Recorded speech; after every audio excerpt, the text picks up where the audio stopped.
我二姑就是电视剧都拍不出来的奇葩亲戚，她家住高档小区，家里开着奔驰，却经常装穷找我爸借钱。等我家有难时，她不但不还钱，还去旅游买奢侈品。这一次，我必须他欠债还钱，必须给他一个教训。大家好，开始今天的分享之前，希望你能给人间烟火点个订阅，我将会分享更多优质的内容。我二姑又来找我借钱了，我真是厌烦了。对于她这种一个月至少5次的借钱频率，我实在忍无可忍。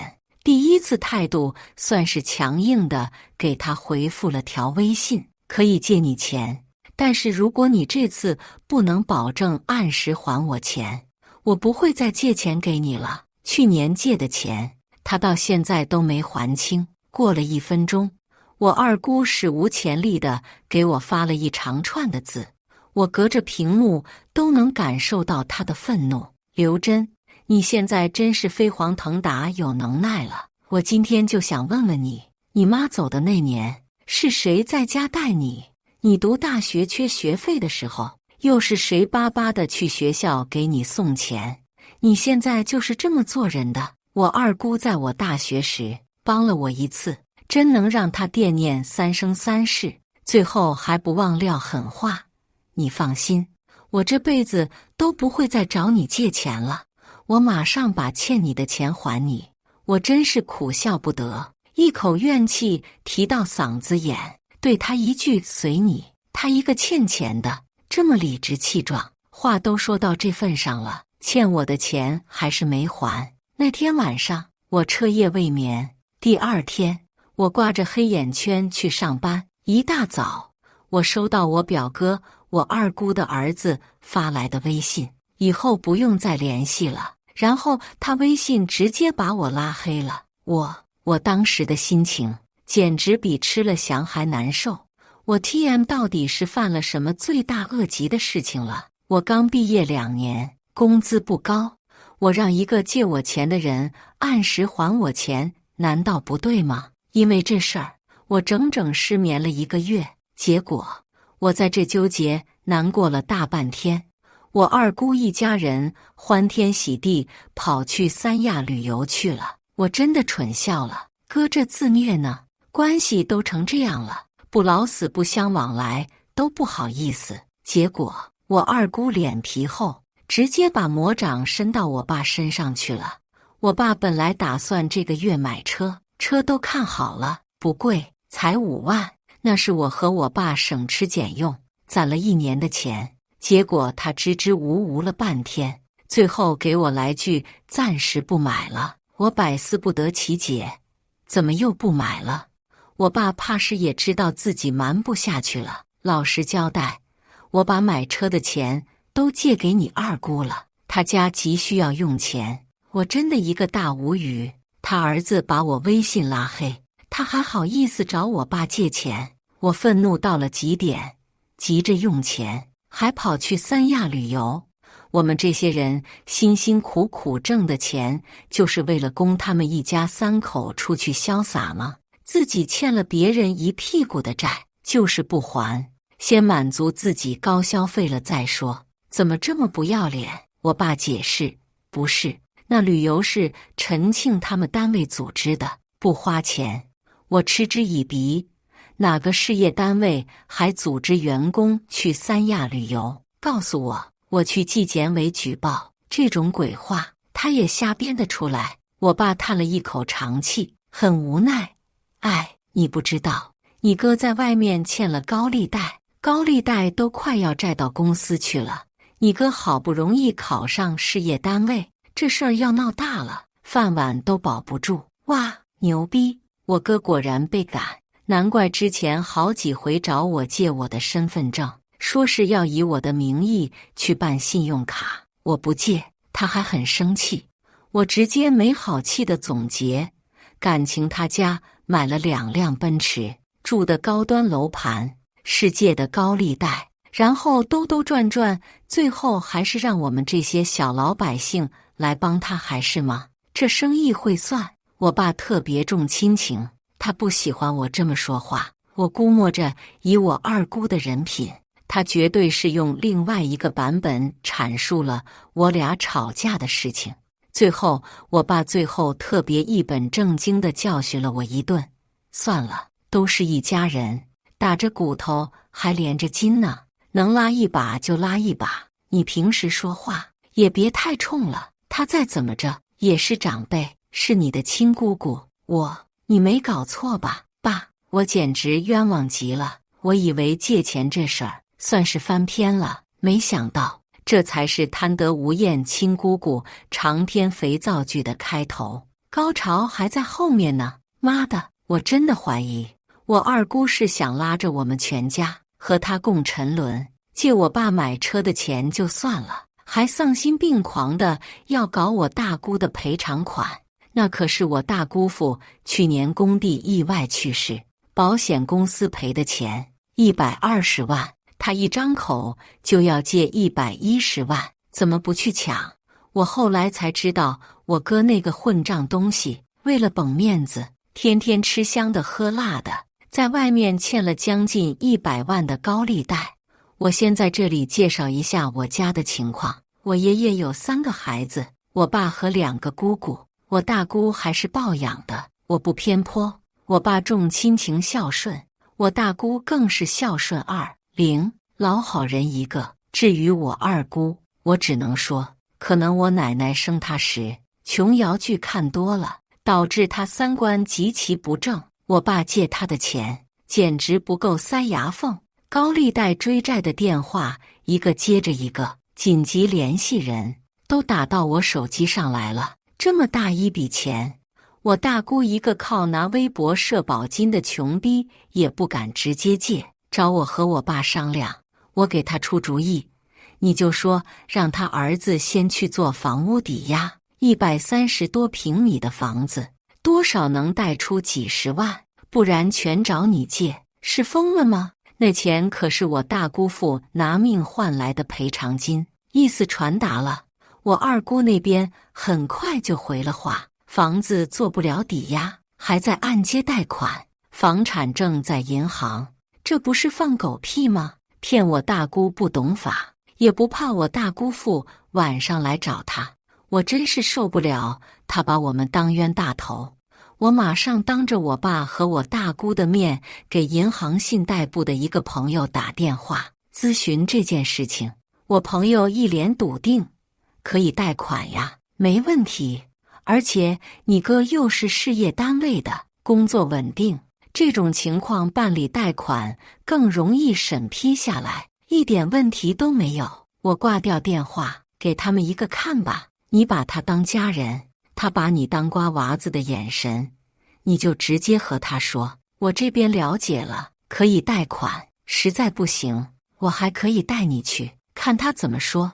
这回我二姑倒是很快就回微信了，哎呀，不得行，房产证上还写了媳妇的名字，如果要去抵押，他肯定就晓得了，到时候要闹离婚，什么风险都让你摘除了，就气焰把我们当冤大头。还有，谁让你打肿脸充胖子的？我哥5个月前才结的婚，那场面豪华的，不知道的还以为是马爸爸娶媳妇。我真的无法说，感情你是一点亏都不想吃，然后全让我们掏钱。论做人，还是你最牛。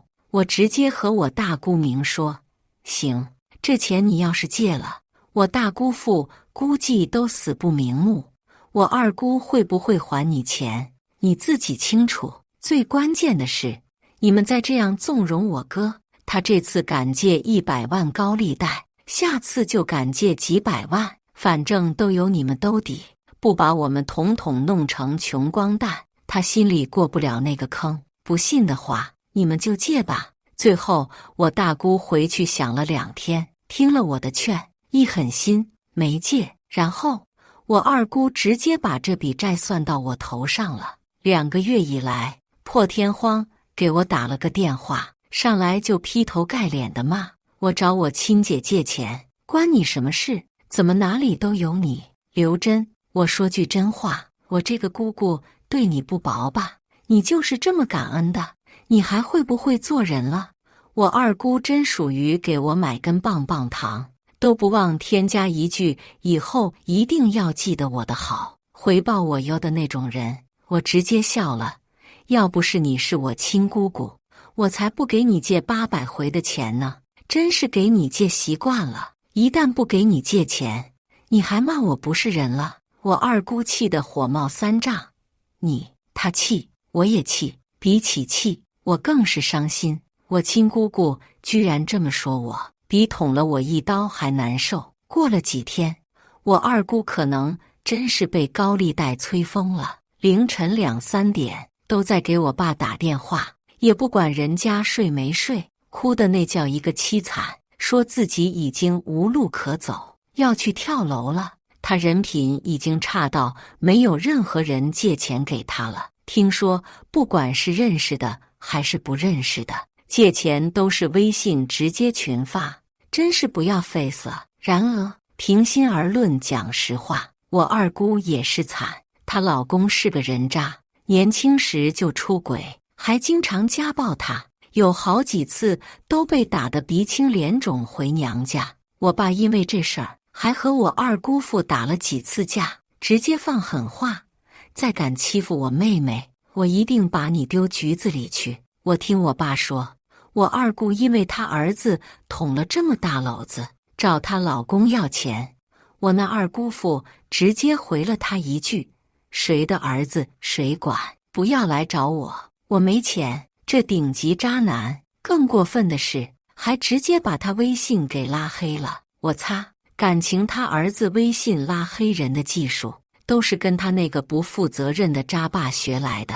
我瞬间释怀了，见我二姑这么惨，我爸和我大姑又心软了，说就算砸锅卖铁也要借钱给他，总不能眼睁睁看着他被高利贷催债，然后跳楼去死。我瞬间就火大了，就算砸锅卖铁也是砸他家的锅，卖他家的铁。他家有别墅有豪车，全是高价值资产，房子不敢卖就卖2个车子，那车子那么值钱，就算卖了估计都还有剩，哪里还轮得到我们这些穷酸老百姓砸锅卖铁瞎操心。我态度都这么坚决了，谁知道我爸和我大姑还是偷偷瞒着我又给他借钱了。我大姑苦口婆心地劝我，他这回是真走投无路了，他自己也到处借钱还了80万，最后30万实在是没办法，只能我们给补上了。我真是恨铁不成钢啊！果不其然，燃眉之急解决了，我二姑又故态萌生，嘚瑟的不知道自己姓啥了。一次家庭聚会，我二姑又开始在我面前作妖，阴阳怪气地道：哎呀，珍珍，你穿衣服怎么穿这么寒酸呀？在大城市工作还是要注意体面，你看我儿媳妇每天衣服都不重样，你多学学。我学你妈，我恨不得拿筷子直接插进她鼻孔。我就这么瞪着她说，那我可是学不会拿3000块钱的月工资买1万多的衣服，找人借钱呢。我脸皮也薄，我二姑脸都白了。我二姑那种人是狗改不了吃屎的，找你借钱，你是他爹，借完钱了，他是你爹。那天我们一大家人买了个生日蛋糕，去他家里给他过生日，订了不错的餐厅，摆了一桌子的菜，全是他喜欢吃的。寿星直接饭都不吃，凉凉的掠过我们，冷着脸背着个包包，竟然说要去找她老公。 Excuse me， 我真是无语凝噎，你把我们放在哪里？我们跋山涉水，满心欢喜跑过来帮你过生日，你竟然要去找你老公。我是真的很想骂一句，你难道就这么贱吗？那种渣男人不赶紧把他埋了，还上赶着网上贴，咋了？现在债务问题解决了，他又承认是你亲老公了，简直离谱到家，连我爸都彻底心寒了。对于他这种无语的做法，破天荒黑着脸，直接对了他一句：“刘桂芳，你牛！反正你也没把我们放在眼里，我们把你当家人，啥事都记挂着你。你心里眼里就只有你那最爱的儿子和你男人。好，下次你再被他打，别又哭着喊着说要跳楼，找我们帮你出头。我二姑多屌，跟没有心一样，直接说：我求你们帮我出头了。我爸气得血压蹭蹭往上冒。好，刘桂芳，你好样的，这一次真是把全家人的心都弄寒了。又过了几天，相亲相爱一家亲的家族群，我大姑作为一个典型中老年人，一如既然的热情，随手转发了链接任正非说的男人成功10大秘诀，很正常的链接，没什么。结果呢，我二姑阴暗，想法也阴暗，她觉得我大姑在内涵她儿子做男人不成功，直接在后面莫名其妙狂妄地冒了一句30年河东，30年河西，莫欺少年穷，别太欺负人啊！我大姑，我真是缓缓打出一个问号，脑子没毛病吧？我就想问你一句，是谁借钱帮你渡过难关的？又是谁不计前嫌帮你的？要不是我们这些欺负你的人在，你 TM 早就被高利贷堵门乱接砍死了，还有闲暇时间在这里乱说话。妈的，一句好话没讨到，还被你这么埋汰，简直太寒心了。我大姑能忍，我不能忍，直接找了个忠犬八公的视频链接也发到了群里，顺便大喇喇地附上一句话：还是养狗好呀，毕竟狗都比人懂感激，内涵不死它，真是绝了。这种忘恩负义的烂人接触久了，人的运势都要跟着倒霉。果然，屋逢连夜偏漏雨。9月份，我大姑心脏病复发，需要进行 A 型主动脉夹层治疗。心脏病手术费用都挺高，她这次做手术预计花费要在50万左右。我提着水果，人刚走到病房门口，就听到我大姑嚎啕大哭，说话有些激动，但是态度仍然委婉客气。我大姑说，我现在特殊情况，生病住着院，你不把钱还我，我哪里来的钱动手术？医生说了，这个很危险，必须要马上做手术，不能再拖了。我不要求你马上把钱全部还完，你尽你能力出一部分钱总可以吧？我走到大姑身边，都能听到电话那头我二姑高昂的咆哮声。我没钱，我哪里来的钱？我穷鬼一个，你没钱治病，你就去找其他人借，你人缘不是很好吗？区区几10万元还借不到，别让人笑话了。我为什么要去借其他人的钱？你欠了我的钱，是不是要先还我？对面我二姑的嗓音更尖锐刺耳大声了，不要脸的直接否认借钱事实。你别血口喷人，我什么时候借过你的钱？有欠条吗？有欠条就拿出来看看，我只认欠条。亲人之间借钱哪里会签欠条？你，我大姑气得面红耳赤。我给你借了那么多钱，你现在是想赖账？刘桂芳，我是你姐姐，你讹人都讹到你姐姐头上来了，你也不怕遭天谴？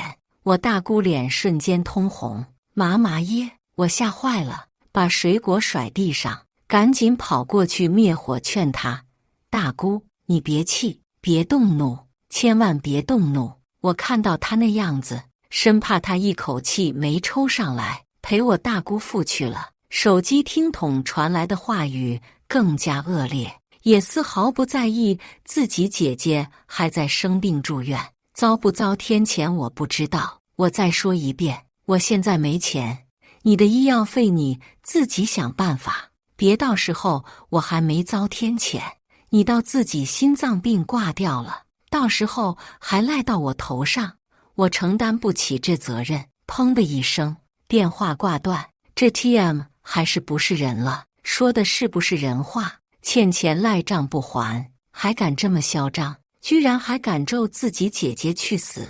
我大姑气得直捶床，这个混账东西，刘桂芳这个混账东西呀！亏我对她那么好。大姑眼泪直直的掉，我看着心里贼难受，生怕她情绪太激动，加重了病情。我大姑可得的是心脏病，受不了刺激。我连忙帮她输气拍背，我也气得要死，只能默默宽慰我大姑：“大姑，你别激动，她就是那种人。她说的话，咱们别放在心上，千万别放在心上。身体要紧，咱们先治病，钱之后再慢慢找她要。”我大姑气得手指尖打颤，怒吼道：“我哪里来的钱动手术？我给她借了110万。”那全是我丈夫的赔偿金，是他一条命换来的钱。这个杀千刀的刘桂芳，这个杀千刀的啥？110万，不是30万吗？我彻底傻眼了，我这才知道，原来我大姑和我爸禁不住我二姑一直的磨，实在看她可怜，偷偷瞒着我，后来竟然总共给她借了整整110万。而不是区30万，我大姑父的赔偿金几乎全搭进去了，借高利贷的窟窿全是我爸和大姑2个人咬牙堵上的。我二姑他们车子房子一项资产都没卖，我眼睛都冒金星了，那个气啊，坐在病床的椅子上，半天都没缓过来，胸口堵得慌，真堵得慌。我大姑气得一直在哭，我的钱怎么办？我的钱该怎么办？要不回来了啊！我老公地下有知，都要怪罪我。我死了算了，去陪他。大姑，你别这么想，我来想办法。天道好轮回，我就不信了，这世界就没有天理。我安抚好我大姑，关上病房门，才打开手机，随手翻看了下朋友圈。朋友圈全被我二姑那个虚荣的儿媳妇给霸屏了。连连发了好几个旅游视频，后面还接连发了3张朋友圈，定位在云南大理，一张一家4口旅游风景图，笑的那叫一个开怀；一张星巴克咖啡的照片，上面配字：老公给买的咖啡和包包，当然露出 LV 包包 logo 是很必要的；一张旅游回程2夫妻牵手的甜蜜照，配文：旅游完回家喽，开心。当然晒的重点还是方向盘上奔驰的 logo。你他妈！看着劳资真的是怒火中烧，想跑出去直接把他们一家人全给突突了。欠人家的钱打死不还，敢拿着我大姑父的死亡赔偿金自己跑出去旅游，各种挥霍，不把你们收拾了，老天爷都没开眼。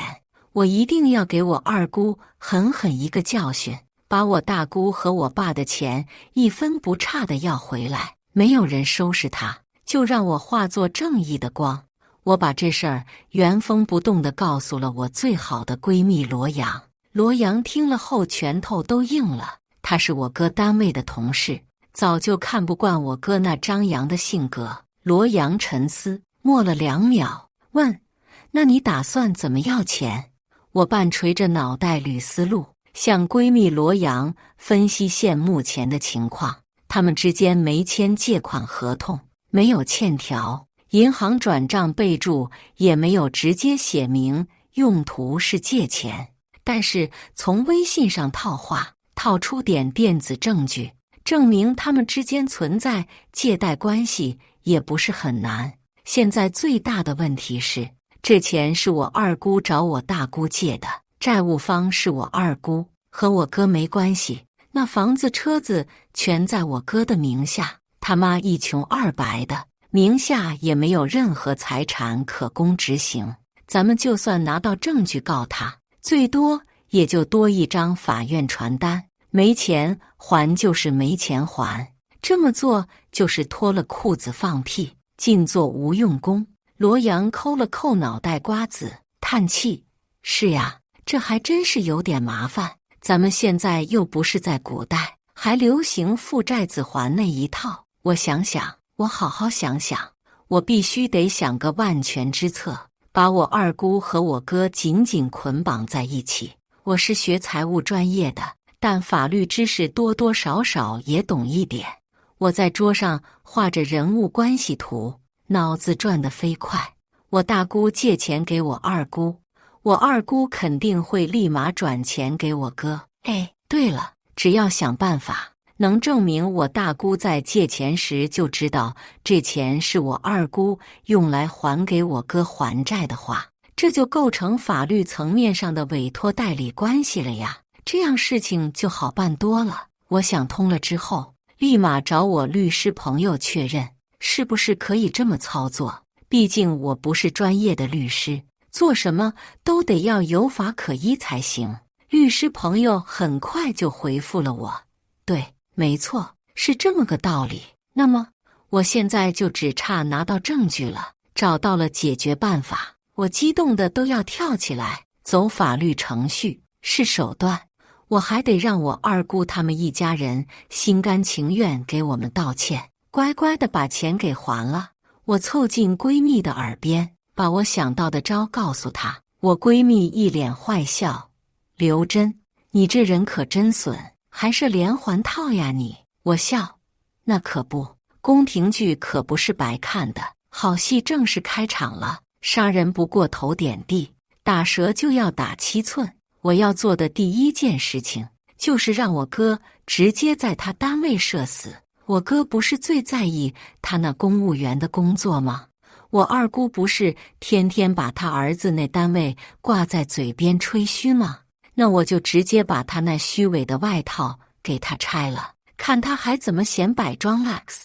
我二姑和她老公800年前就是老赖，被法院列入失信黑名单，连高铁、飞机都不能乘坐。我们老家镇法院门口大红字报显眼地挂着乡镇失信人被执行人名单，刘桂芳和陈军二姑老公的名字赫然在列，姓名、照片、身份证号码、籍贯、未履行金额，统统都有。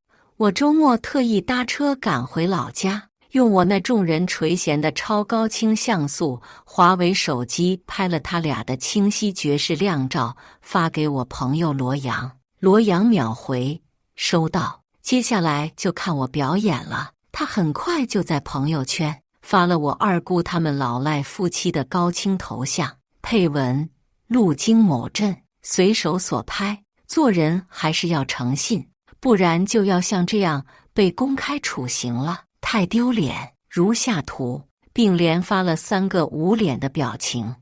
我到现在才突然发现，我朋友也挺茶的，哈哈。不过夸一句，干得漂亮。我和罗阳都有些共同朋友。不一会儿，一个也在我哥单位上班的同事在下面搞笑评论：这男的着实长得像陈庆的老年版。陈庆就是我哥。罗阳装不知情，回复：那赶紧让陈庆去千里认亲。陈庆，并发了一个笑脸。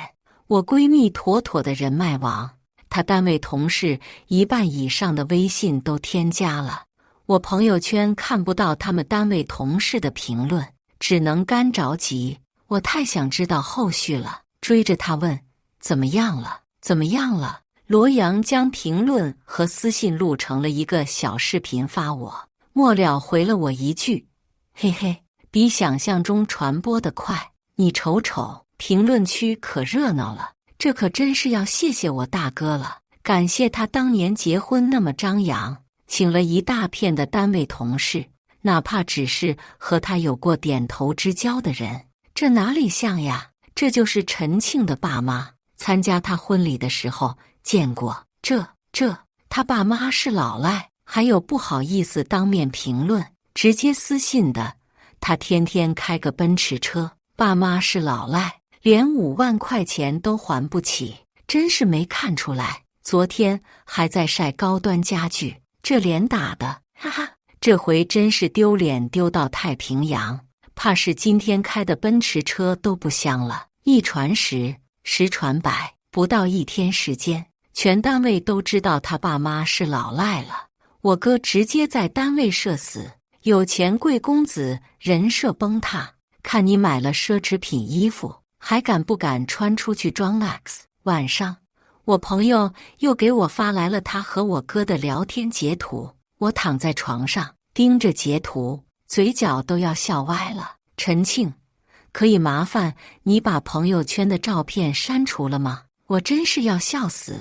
我出生到现在，可从来没听过我哥说可以麻烦这种礼貌字眼。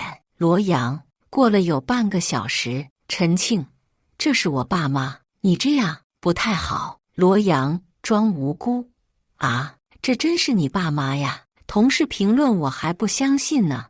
你不是我们单位的富二代吗？家里有钱，开车也开奔驰，穿衣服都是穿的 Gucci 呢。我笑得嘴都合不拢了。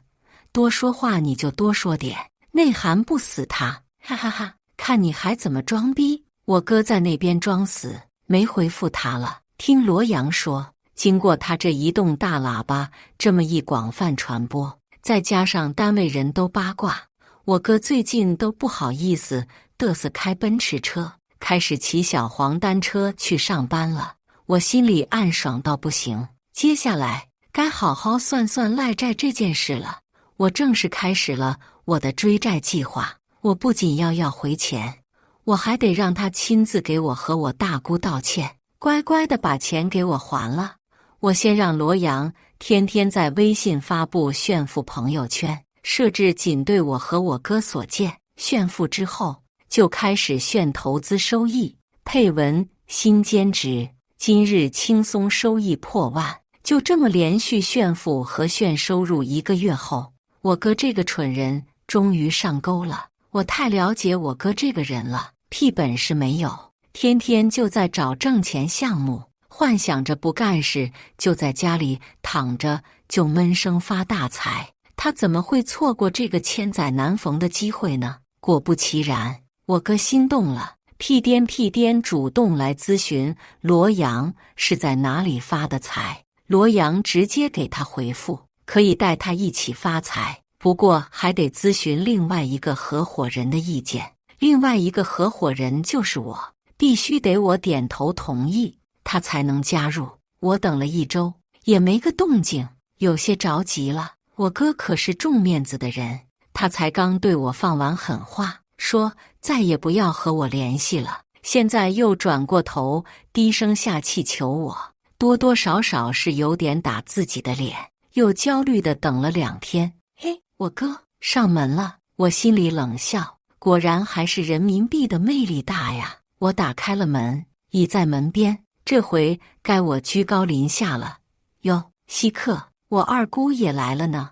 我二姑一改之前的嚣张气焰，一上来就不见外的亲热，挽着我的手臂。珍珍，瞧你这话说的，我是你亲二姑，来看你不是应该的吗？现在你又承认是我亲二姑了，之前还骂我不会做人，我真是看他这副嘴脸就恶心。听我儿子说，你搞了个来钱的项目，你咋一个人闷声发大财，也不想着自家人？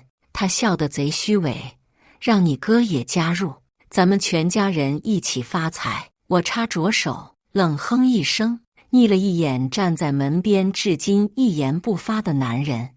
行呀，先让他道歉，我还为之前他拉黑我微信的事情生气呢，道歉再说。我感觉我哥愤怒的都要动手打我了，他可是一辈子都把2牛眼睛搁在额头上走路的人，嚣张惯了，对不起3个字就没说过，何况是对我。我继续耀武扬威，不道歉就算了，别到时候说我欺负人。说着，我就准备转身关门放狗了。我二姑脸一黑，拉着我哥在旁边嘀嘀咕咕了半天，估计是劝我哥先忍着，不要吃眼前亏。对不起，我哥突然对我说：“哟，我哥那脖子上的脑袋可高贵着呢，这就低下来了。”我心里暗爽到不行，装作没听见。啊，啥？我没听到。我哥憋着火，两手握成拳头，这次声音特别大声了。对不起。哎，这就对了吗？做错事情就得要道歉。我哥脸黑的跟乌云罩顶似的，可还是得忍着。看我哥吃瘪，我可真是太高兴了，贼有成就感。我给他们一家人说了，他想要合伙可以，投资金额是30万。空手套白狼的事情，我朋友不会答应，给他下了最后通牒，最迟这周末就要凑够那30万。我二姑他们一家人呀，大手大脚惯了，手里是没有多余的闲钱，车子房子更不会变卖，名声都臭了，没人会借钱给他们。至于我哥名声也臭，更不会找单位的同事借，多丢脸呀！富二代人设都碎一地了，他们只有唯一的救命稻草，就是我大姑。我大姑手里好歹还有剩余10万块钱的赔偿款呢。我二姑那不要脸的，绝壁的能屈能伸，谁有票子谁就是爹，哪怕他前脚刚咒我大姑去死，后脚又可以无所芥蒂，假仁假义的给我大姑剥橘子。我和我大姑早就商量好了，也是没想到我大姑家里的监控有一天还有起这个作用呢。防盗也能防家贼，这回一定要监控录音，把那娘俩牢牢地绑死了，告不死他，你又要来找我借钱。我大姑坐在沙发上，跟住院比起来，气色明显好了很多。我站在她身边，我大姑2周前刚做了心脏手术，拜这娘俩所赐，全是借的钱。我二姑多会变脸呀，比一吹院的姑娘还能卖笑。大姐，这回真是急用，最后一次了，真是帮我最后一次。我大姑一看她这样子就来气，想起她之前干的混账事，眼泪哇哇的。你之前是怎么对我的？我生病住院，从来没有来看我一眼。我看我大姑情绪正激动，正事都忘记了，连忙插嘴，转移话题道：大姑，你先别说这些，我二姑借钱肯定是要还的，对吧？我一直给我大姑递眼色，她之前借你的110万也是要还的，对吧？我这次特意强调了金额，那是肯定的呀。我姐上个月给我满打满的借了110万，我怎么能不还呢？我二姑在那里献媚，她承认了，我心一喜，又给我大姑递眼色。我大姑抹了把泪，按照我之前教她的那样说：好，那我先问你，借钱之前我就知道你是帮你儿子还高利贷，上个月10号我转给你30万，25号我又转给你80万，总共借给你110万，你是不是立马就转给你儿子还高利贷了？我二姑完全不知道自己掉坑里了，拍胸脯保证：对，当时借钱的时候我就和你说过，是帮我儿子借钱还高利贷。大姐，那110万我真的全帮我儿子还高利贷了，我现在手头没钱，你再给我借10万，我到时候120万一起还你。你放心，我儿子一定会还你钱，不会忘记你大恩的。你可是他亲大姑呀，亲不亲大姑我不知道，我只知道他和他儿子完了。现在证据拿到了，墙头边的监控闪闪的亮着，全都录下来了呢。我跟着又补一句：那我爸借你的钱呢？上个月15号借给你5万，之后20号又给你借了10万，也是借给我哥还高利贷吗？我二姑搞不懂我们在这里问借钱日期干嘛，有些不耐烦。对呀，都是帮我儿子借的钱，你们不都知道吗？放心，都会还你们的。你完了，亲爱的刘桂芳同志。我大姑最后没有借钱给他，本来就是设下圈套，让他们亲口承认之前借钱的事实。我正打算去找我二姑他们摊牌，他和我哥到自己送上门来了。我不知道他从哪里凑了30万拿给我，我冷笑一声，抱歉，我没做什么生意，中间是不是有什么误会？我哥顿时就知道自己受骗了，嗓音莫名拔高，你他妈讹我！他个子高，一把就拎起我的衣领，想要揍我。这可是在门口，楼梯间来往的人很多，我可一点都不怕他。怎么，只准你讹别人，不准别人讹你？你们借我爸和我大姑的钱时，不也是天天潇洒耍无赖吗？做人可不能太双标。他一下就明白我说的是什么意思，我用劲扳开他的手，给我放开，眼神瞥了一眼角落的监控，再不放开，闹大了，有你好果子吃。你哟，我看到我哥额头的青筋都爆出来了，看来真是生了很大的气呢。我二姑恨得牙痒痒，去拉他儿子，放手，儿子放手，他就怕正面起冲突，对他儿子产生影响。他一双死人眼瞪着我，脸上带着嚣张的笑，手指都要戳到我鼻孔了。你可以的，刘真，敢玩我，你还嫩着点。我借你们的钱，我1分钱都不会还。你厉害，你就去告我，我最多就收一张法院传票，你奈何不到我的。傻 X， 听听我二姑多屌呀！哦，是吗？我又不告你，我告你儿子呀！我漫不经心地从我包里掏出手机，点开视频，这是从我大姑家监控视频录制下来的。我关掉手机视频，冷漠地瞥了他一眼。你小学毕业，文化程度低，我不怪你，我给你普法。视频里你亲口承认，你是为了我哥来找我大姑和我爸借的钱，这钱呢，也原封不动地转到了你儿子的银行账号。这在法律层面上已经形成了委托代理关系，我是有证据起诉你儿子的。我二姑脸一白，舌头打结道：你少在那里唬我，是不是唬你？你问下你儿子呀。我往前走近一步，蔑视地说：哦，我忘记了，你儿子学历也不高，就是个大专，估计也不太懂。我哥一巴掌抡在半空，就要打下来。我死死地盯着他那眼睛，把脸凑上去：你打，不怕被录下来你就打。我警告道：我告诉你，你最好主动把我爸和我大姑的钱给还了，别逼我去法院告你，给你送传单，天天在那里吹说单位领导多器重你。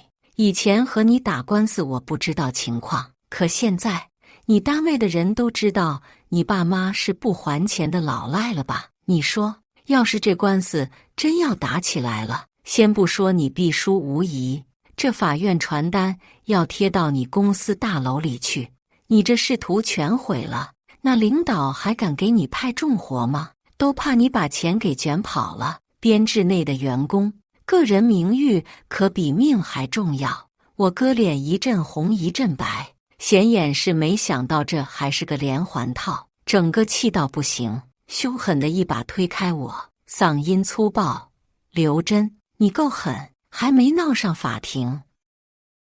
我二姑一家人就乖乖地把我爸和大姑的钱给还了，总共120万，一分都没少。听说是把2个奔驰车给卖了，还把房子给抵押了。他家和我们之间的关系也彻底闹僵了，不再往来。我以为我爸和我大姑会很难过，但是他们却像突然之间看开了一样。